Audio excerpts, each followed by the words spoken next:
ছোট্ট বন্ধুরা, আজকে আমরা প্রোগ্রামিং ভাষার ফ্লো চার্ট এবং অ্যালগরিদম নিয়ে পড়াশোনা করব। তো ফার্স্টে আমি ফ্লো চার্ট অঙ্কনে ব্যবহৃত প্রতীকসমূহ এবং এদের ব্যবহার সম্পর্কে আমরা একটু আলোচনা করব সবার প্রথমে। ঠিক আছে, আমি এখানে লিখে দিচ্ছি ফ্লো চার্ট। আচ্ছা, আমি একটু উপর থেকে লিখি, তাহলে ভালো জায়গা পাওয়া যাবে।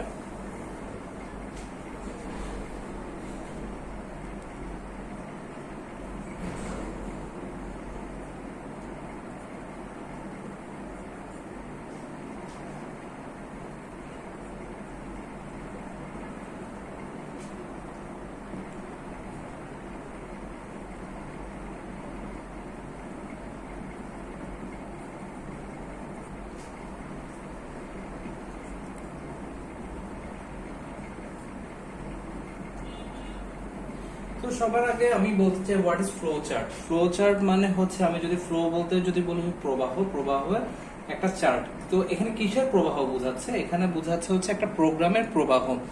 তো প্রোগ্রামের প্রবাহ বলতে কি বোঝায়? যখন আমরা একটা প্রোগ্রাম লিখি, সেটার অ্যালগরিদম যদি আমরা ফলো করি, এটা লাইন বাই লাইন এক্সিকিউট করে, মানে কোনটার পরে কি হবে, কখন আমি ইনপুট নিব, কখন সেটা আমি প্রসেস করব, কখন সেটা আমি সাম করব, অ্যাভারেজ করব, কখন সেটা আমি আউটপুট করব এবং কখন আমার প্রোগ্রামটা শেষ হবে। এই ধরনের একটা ফ্লো থাকে আর কি, হ্যাঁ, প্রোগ্রামের। সেই ফ্লোটা যে চার্টের মাধ্যমে দেখানো হয় তাকে বলা হয় ফ্লো চার্ট। ঠিক আছে, তো প্রথমে আমি যে চিহ্নটা নিয়ে কথা বলবো সেটা অনেকটা দেখতে এমন।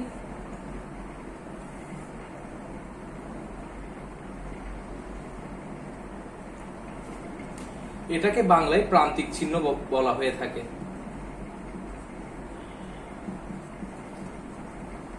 আর ইংরেজিতে বলা হয় টার্মিনেটর।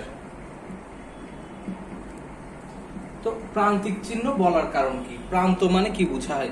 যে কোনো একটা শুরু এবং শেষ। তো এটা দিয়ে বোঝায় এই চিহ্নটা ব্যবহৃত হয় প্রোগ্রামের শুরুতে এবং শেষে। যখন আমরা শুরুতে এটা ইউজ করি তখন এটার নাম আমরা দিই স্টার্ট, আর যখন এটা আমরা শেষে ব্যবহার করি তখন এটার নাম আমরা দিই স্টপ।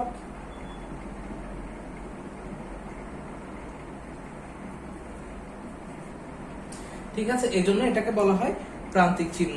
তো এটা ব্যবহার যদি আমরা বলি তাহলে এটাকে বলা হয় এটি একটি উপবৃত্তকার চিহ্ন। ফ্লোচার্টের শুরুতে ও শেষে এই চিহ্নটি একটি করে ব্যবহার করা হয়, মানে এটা একবার শুরুতে ব্যবহার হবে, একবার শেষে ব্যবহার হবে। ঠিক আছে, তাহলে আমরা প্রান্তিক চিহ্ন সম্পর্কে মোটামুটি আইডিয়া পেয়েছি। এখন আমরা যেটা নিয়ে আলোচনা করব সেটা দেখতে অনেকটা সামান্তরিক আকৃতির।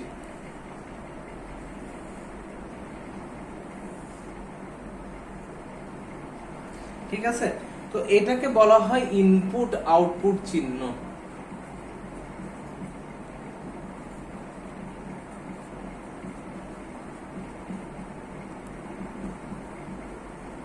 ইংরেজিতে বলা যেতে পারে আইও অর ডেটা। যত ধরনের আমরা ইনপুট নিব ইউজারের কাছ থেকে এবং আউটপুট প্রদর্শন করব, এগুলো সব সময় আমরা এরকম সামান্তরিক এই বক্সটার মাধ্যমে আমরা ট্রাই করব প্রদর্শন করতে। ঠিক আছে, অবশ্যই ট্রাই করব না, মানে অবশ্যই আমাদেরকে এই সামান্তরিকের মধ্যেই সেটাকে দেখাতে হবে। আমি সামান্তরিকের জায়গায় যদি আমি এইভাবে করে আয়তক্ষেত্র এঁকে দিই তাহলে কিন্তু আমার মার্ক কাটা যাবে, মানে কমপ্লিটলি মার্কস চলে যাবে। দুই জিনিস আমাদেরকে মনে রাখতে হবে। ইনপুট আউটপুটের ক্ষেত্রে আমাকে মাস্ট সামান্তরিক ইউজ করতে হবে। আমার আয়তক্ষেত্র টাইপের ইউজ করলে হবে না।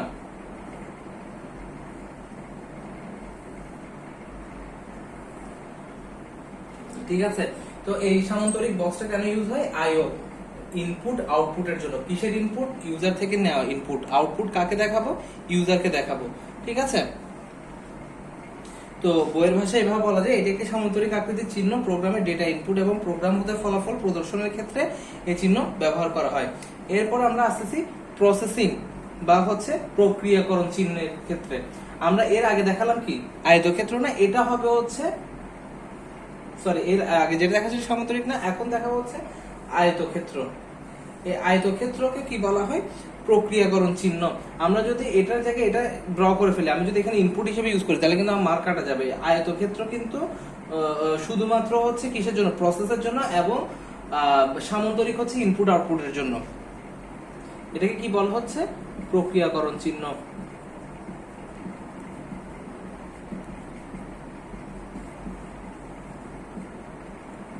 ইংরেজিতে প্রসেস। ঠিক আছে, এটা কি করবে? এটা হচ্ছে প্রক্রিয়াকরণ করবে বা হচ্ছে প্রসেস করবে। কাকে প্রসেস করবে? ইনপুট থেকে প্রাপ্ত ডেটাকে, বা হচ্ছে ইনপুট থেকে পাওয়া ছাড়াও অন্যান্য যে ডিফাইন্ড ডেটা যেগুলো আছে ওগুলোকে আমরা প্রসেস করব। এই প্রসেস বলতে কি বোঝানো যেতে পারে? Sum, average, division, subtraction, any type of তোমার কি বলবো, যে প্রসেসিং এর জন্য যা কিছু মানে যা কিছু ক্যালকুলেশন করা হবে সবসময় সেটা কিসের মধ্যে করতে হবে? এই আয়তক্ষেত্রের মধ্যে করতে হবে। এটাকে এই জন্য বলা হয় প্রক্রিয়াকরণ চিহ্ন। এরপর আমরা চলে আসতেছি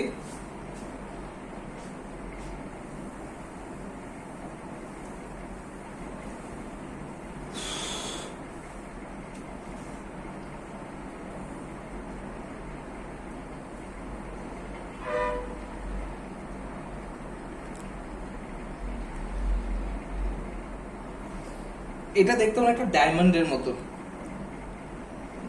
এই ডায়মন্ডের মতো শেপটাকে আমরা বলি হচ্ছে সিদ্ধান্ত চিহ্ন।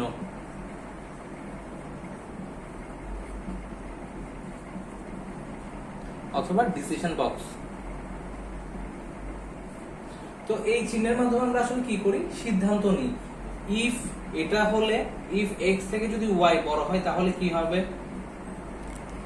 নো হলে কি হবে, এভাবে করে আমরা দেখাই। অথবা if A plus B is equals to যদি সি হয়, ডাবল ইকুয়ালস যদি সি হয় তাহলে কি হবে, নো হলে কি হবে। এই ধরনের ডিসিশন রিলেটেড কাজগুলো আমরা এই বক্সের মাধ্যমে আমরা শো করি। এরপর আসতেছে সংযুক্তি চিহ্ন। এটা একটা জাংশনের মতো কাজ করে। তোমরা যারা লাস্ট ফ্রাইডেতে ক্লাস করেছো তারা অলরেডি এটা সম্পর্কে জানো। আমি দেখেছি কিভাবে জাংশনের মতো করে কাজ করে। সংযুক্তি চিহ্ন বা কানেক্টর।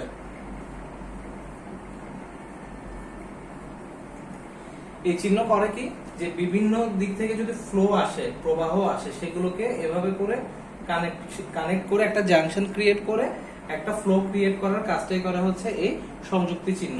এটা আশা করি তোমরা যারা ফ্রাইডে ক্লাসটা করেছো তারা অলরেডি জানো। তারপরে হচ্ছে আমরা সামনে কিছু এক্সাম্পল নিয়ে কাজ করব। ওই এক্সাম্পল গুলো করলে তোমরা আরো ক্লিয়ার হয়ে যাবে। এরপর সবচেয়ে ইম্পর্টেন্ট, প্রবাহ চিহ্ন। প্রবাহ চিহ্ন আসলে কোনগুলো? ফ্লো লাইন কোনগুলোকে? এগুলোকে ইংরেজিতে ফ্লো লাইনও বলা যায়। এই যে আমরা প্রবাহ দেখাচ্ছি না, এই এরো, এগুলোকে বলা হচ্ছে কি? প্রবাহ চিহ্ন বা ফ্লো লাইন। আশা করি ফ্লো চার্ট অঙ্কনে ব্যবহৃত প্রতীক সমূহ সম্পর্কে তোমরা মোটামুটি অবগত হয়েছে। এর বাইরেও বেশ কিছু চিহ্ন আছে, ওগুলো হচ্ছে আমরা পরবর্তীতে আলোচনা করব। বাট আমাদের এই বেসিক চিহ্নগুলো আপাতত মনে রাখলেই চলবে। এগুলো দিয়ে হচ্ছে আমরা মূলত এখন কিছু এক্সাম্পল করার ট্রাই করছি। ঠিক আছে?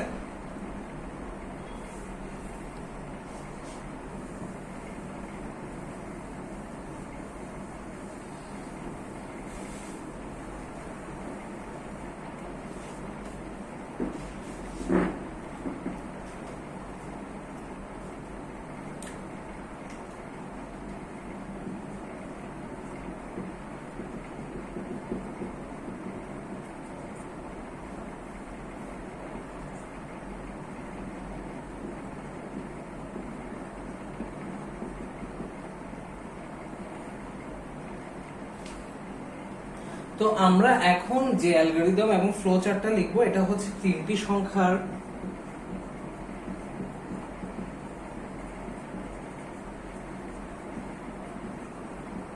যোগফল এবং গড় নির্ণয়ের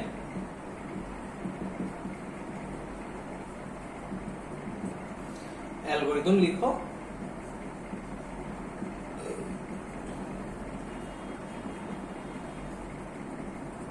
ও ফ্লোচার্ট আঁকো।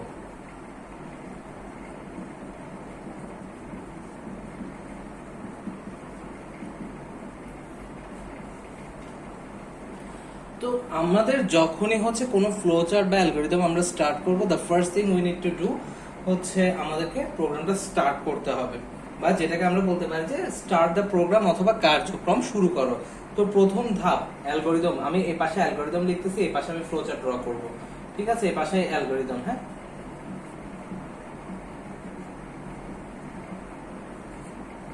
প্রথম ধাপ হচ্ছে কাজটা শুরু করো, মানে প্রোগ্রামটা তুমি শুরু করো। সেকেন্ড ধাপে কি হবে?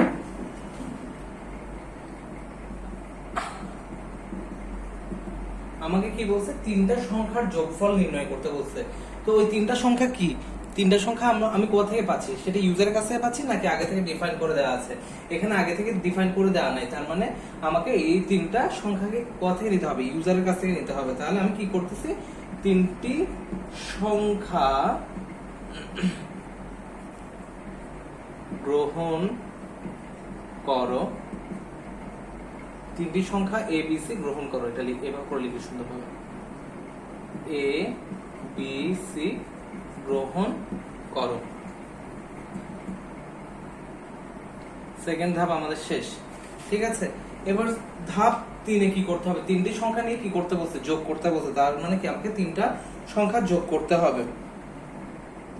ধাপ 3, তিনটি সংখ্যা যোগ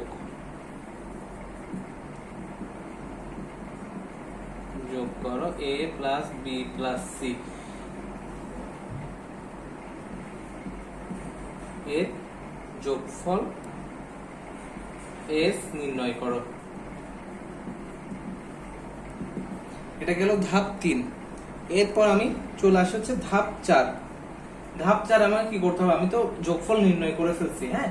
যোগফল নির্ণয় করার পর আমাকে কি বলছে? গড় নির্ণয় করতে বলছে, ঠিক আছে? তাহলে গড় নির্ণয় করতে হলে আমাকে কি করতে হবে? সংখ্যা যতটা আছে, মানে আমার যোগফল যেটা, সেই যোগফলকে সংখ্যা তিনটা দিয়ে বা 3 দিয়ে ভাগ করলে যা বের হবে সেটা হচ্ছে আমার গড় বা অ্যাভারেজ।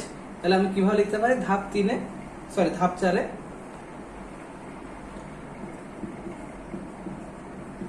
ধাপ 4 হচ্ছে আমার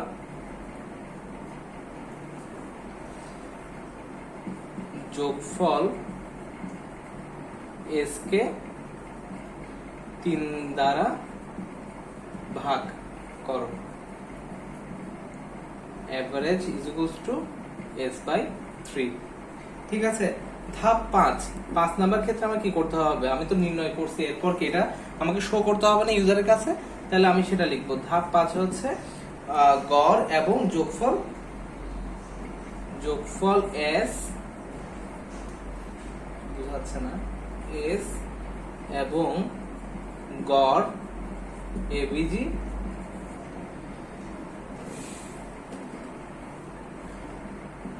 প্রদর্শন করো। ধাপ 6 কি হবে? আমাদের আর কোনো কাজ বাকি আছে? আমাদের আর কাজ বাকি নেই। তাহলে আমি এখন কি বলতে পারি? কাজ শেষ। আচ্ছা, এই করোটা লিখিও না, এটা আমি তোমাদের জন্য লিখছি আর কি। এখানে হচ্ছে প্রদর্শন 3 দ্বারা ভাগ, এভাবে করে লিখিও। করোটা হচ্ছে আমি তোমাদের বোঝার জন্য লিখছি জাস্ট, ঠিক আছে? এটা গেল কি আমাদের অ্যালগরিদম। এখন আমাকে কি করতে হবে? এখন আমাকে ফ্লো চার্ট ড্র করতে হবে। তাহলে আমাদের ফার্স্ট ধাপটা কি ছিল? আমাদের অ্যালগরিদম ফার্স্ট ধাপ ছিল হচ্ছে স্টার্ট দ্য প্রোগ্রাম। আমি একটু মুছে উপর থেকে লিখি, তাহলে হচ্ছে এটা জিনিসটা দেখতে সুন্দর হবে।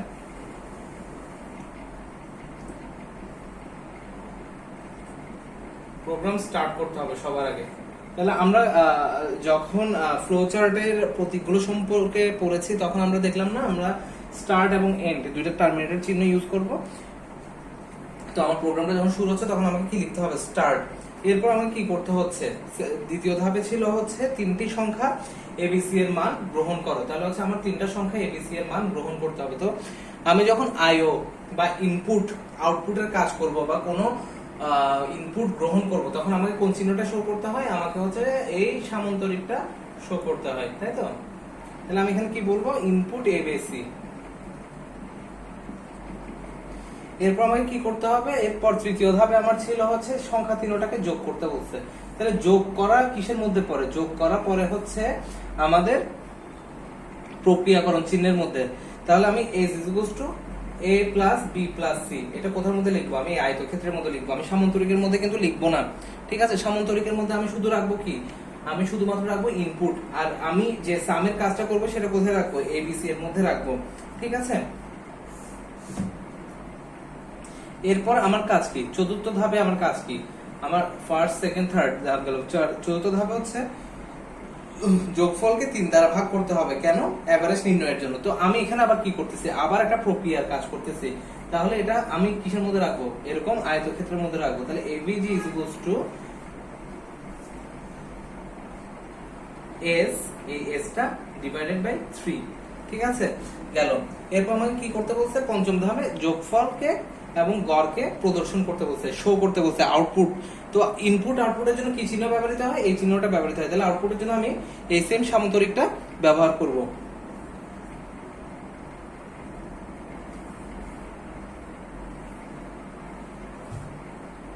প্রিন্ট এস প্রিন্ট এবিজি গেল। তারপর আমার শেষ ধাপটা কি, এন্ড করা। এন্ড করা মানে কি, টার্মিনেটর চিহ্ন। তাহলে আমি এখানে কি চিহ্ন ইউজ করব, অর্ধবৃত্তাকার এই চিহ্নটা, এন্ড করলাম। তাহলে আমরা একটা প্রোগ্রামের কি করলাম, অ্যালগরিদম এবং ফ্লোচার্ট ড্র করলাম।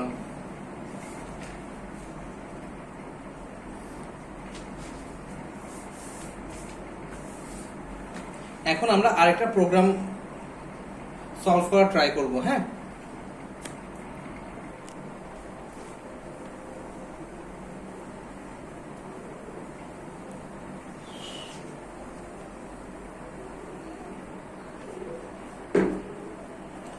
আমাদের দ্বিতীয় প্রোগ্রামটা কি বলছে, আমাদের দ্বিতীয় প্রোগ্রামটা বলছে সেলসিয়াস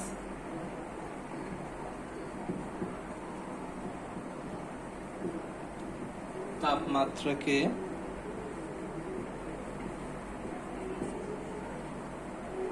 ফারেনহাইটে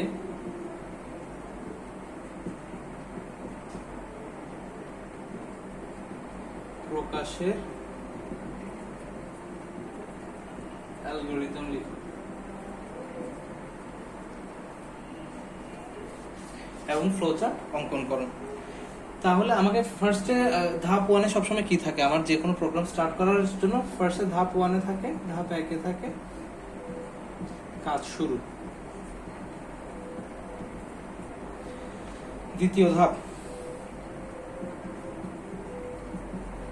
ধাপ 2 আমাকে কি করতে হবে, আমি যে তাপমাত্রাটা আসলে সেলসিয়াস থেকে ফারেনহাইটে নিয়ে যাব, সেই সেলসিয়াসের তাপমাত্রাটা তো আমার লাগবে। তো আমি সেটা কাছ থেকে নেব, আমি ইউজারের কাছ থেকে নেব। তাহলে আমি এটাকে এভাবে বলতে পারি, সেলসিয়াস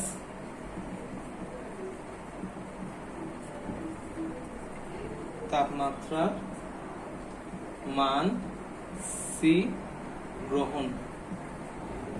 আমি সি ভ্যারিয়েবলটাতে কি করতেছি, সেলসিয়াসটাকে নিচ্ছি। ঠিক আছে, যেটা ইউজার দিচ্ছে। ধাপ 3 আমি কি করতেছি, ফারেনহাইটে নিয়ে যাওয়ার জন্য যে সূত্রটা আছে সেই সূত্রটা অ্যাপ্লাই করতেছি। তো সূত্রটা কি, Fahrenheit F is equals to 9 into C। আমরা ইনটুটাকে স্টার দিয়ে প্রকাশ করা হয়, আমরা ইয়েতে প্রোগ্রামিং এর ভাষায় আর কি। হ্যাঁ, আমরা স্টার দিয়ে আমরা সবসময় মাল্টিপ্লিকেশন বোঝাবো। Divided by 5 plus 32। তো এটাকে তুমি চাইলে অ্যালগরিদম কিভাবে করে লিখতে পারো,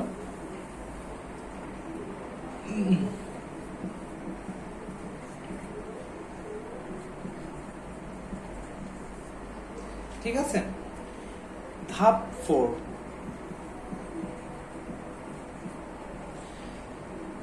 এই যে আমি এফ এর ভ্যালু যেটা নিয়েছি সেটা কি করতে হবে, আমার প্রদর্শন করতে হবে না, আমার দেখাতে হবে ইউজারকে। তাহলে আমি এটা কি লিখবো, ফারেনহাইটে